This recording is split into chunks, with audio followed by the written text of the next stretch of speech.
রে স্পোর্টসের প্রতিবেদন মারফত আপনারা আগেই জানতে পেরেছিলেন চলতি মরশুমের জন্য মোহনবাগানে যোগ দিতে চলেছেন অময় রানওয়াড়ে।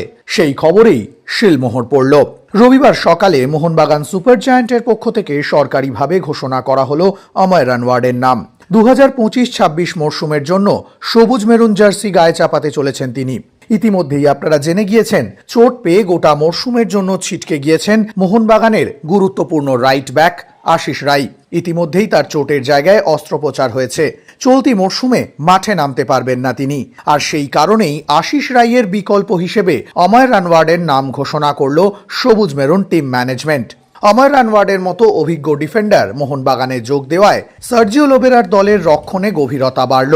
খুব স্বাভাবিকভাবেই সার্জিও লোবেরা তার দলের শক্তি বাড়াচ্ছেন আইএসএল এর মরশুম শুরু হওয়ার আগে।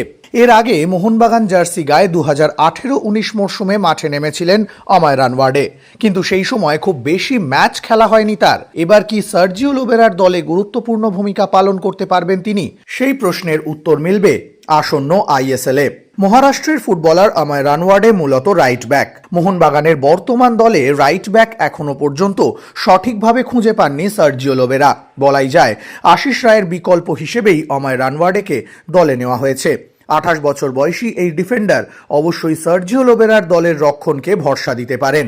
এর আগে সার্জিও লোবেরার তত্ত্বাবধানে মুম্বাই সিটি এফসি এবং ওড়িশা এফসির মতো দলে খেলেছেন তিনি।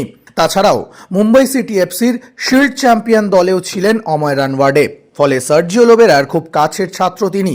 আগামীকাল থেকেই মোহনবাগান দলের সঙ্গে অনুশীলন শুরু করে দেবেন অময় রানওয়াড়ে। আগামী 14ই ফেব্রুয়ারি আইএসএল এর প্রথম ম্যাচ কেরালা ব্লাস্টার্সের বিরুদ্ধে মাঠে নামবে মোহনবাগান। ইতিমধ্যেই সেই ম্যাচের জন্য পুরো দমে প্রস্তুতি চালাচ্ছে সবুজ মেরুন ব্রিগেড।